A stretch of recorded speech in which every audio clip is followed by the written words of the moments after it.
Welcome back. This is Patty Bennett with PattyStamps.com. I am a Stampin' Up! Demonstrator and excited to show you this adorable little project.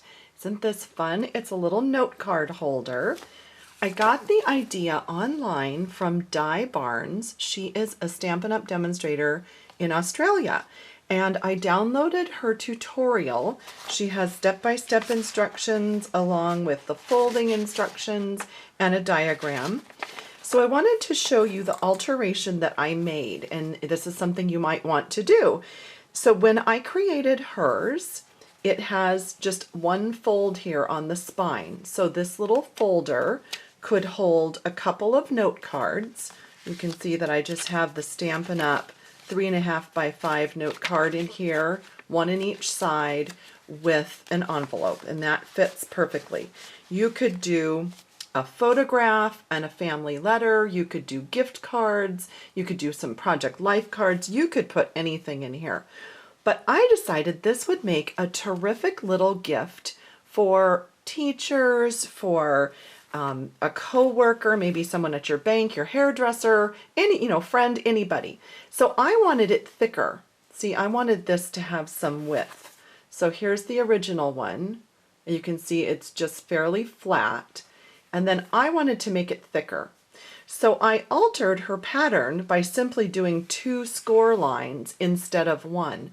So I wanted to show you how that works out. And in this one, I was able to get 4 note cards. So I have 2 cards and 2 envelopes in each pocket. Just simple ones, not a lot of layering because you don't want a lot of thickness. So I have 2 in each side. And this is the same way. I've used different paper on this one and put 2 note cards in each pocket with envelopes. So you can see there that you get that squared off edge instead of just a flat edge. By the way, I do want to give credit. This adorable little reindeer on the front was made by Eva. And she gave this to me as a swap at convention, just a little 3x3 swap. And I thought it was so cute, I put it on the front of my holder. So I just want to thank you, Eva, for that adorable idea. So you're going to start with a 12x12 piece of designer paper or cardstock. I have Stampin' Up! Home for Christmas paper, and it's got the poinsettia design on one side and these little houses and trees on the other. And I'm going to follow the directions that Di provided. The only difference is, instead of scoring it at the 6-inch mark, I'm going to go a 1/4 inch on either side. So I'm going to go at 5 3/4 and 6 1/4, and that's going to give me that spine. So you could adjust that just depending on if you wanted yours a little bit thicker. So I'm going to just follow her directions, and I am going to go ahead and score at 2, and then remember, instead of 6, I'm going to move over a 1/4 inch at 5 3/4 and a 1/4 inch at 6 1/4. That gives me this 1/2 inch right here, and I'm using the Stampin' Up! Simply Scored board. This is terrific for scoring. And then at 10, and then you flip it 90 degrees and you score at 2 1/2. And you score at 8 1/4. And I'm sorry this is going off the camera. I have this zoomed out as wide as it will go, but I do have the full 12x12 on here. So then you're going to grab your bone folder to do some folding. And I forgot to kind of mention at the beginning, but you did see me use my paper with the pattern going up and down. So the double score lines should go up and down and in the same direction as a pattern. This side, of course, doesn't matter so much, but if you have something like this, just make sure that that first set of score marks you do has your pattern going this way. Okay, I hope that makes sense.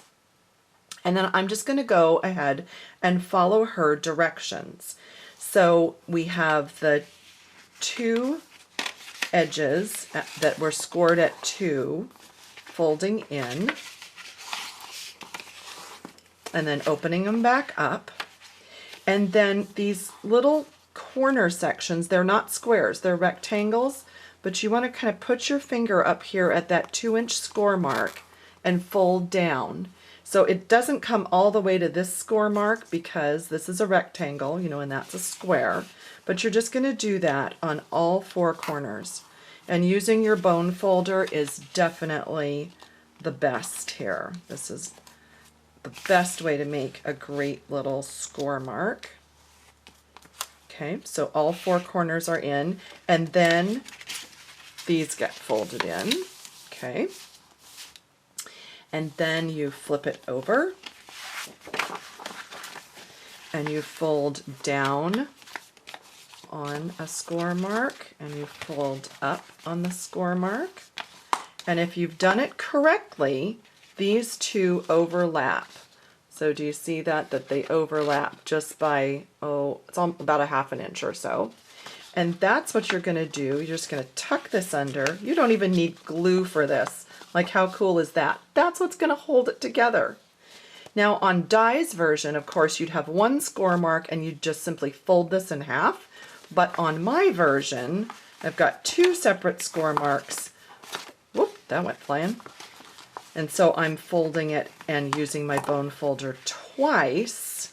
And that's what will give me the dimension there. So the pockets, you can do this, you can fold this either way and have this pocket be on the inside and the square flap be on the outside. It's very versatile. So once you get it folded, you can just manipulate it and do whatever you'd like with it. And then just decorate the front and put your whatever you want on the inside. And this is just the greatest little holder. I just thought it was so fun. And I thought you might want to do this for some real quick Christmas gifts. So I've done a little stamping and die cutting for the front of this one. And again, let me just show you these cards. They'll be on my coordinating blog post, but they're real quick and simple. I just cut 1.5 or 2-inch strips of paper to put onto the Stampin' Up! White note cards. This makes such a quick and easy card. And then again, this one, adorable little reindeer. Same 4 cards on the inside of that one. I already showed you those, I believe. The most dimension I put on them was the little enamel dots. I didn't want to have a lot of thickness to these. And then on this one, the Christmas Cuties, I colored him with some Copic markers and put it on a stamped or punched tag with some little rhinestones to look like snow. And then I did snowflake cards on the inside of this one. Very pretty, quick and easy, just a few little layers of punched out or die cut embellishments. So thank you, Di, for this amazingly fun idea. And I'm hoping that you'll enjoy making one or the other version of this. I'll have the links to everything in my blog post, which will, if you're on YouTube, you can click down here in the description and get to that blog post. Or of course, if you're on my blog, you'll see the information there. And shopping is easy. You can just click on my blog up here, click the shop online buttons, and you'll see the products there. And they'll all be in my blog post so that you'll know exactly what you need to make this project. Thank you so much for joining me. I'm really excited to hear if you make one of these. Happy holidays. Bye-bye.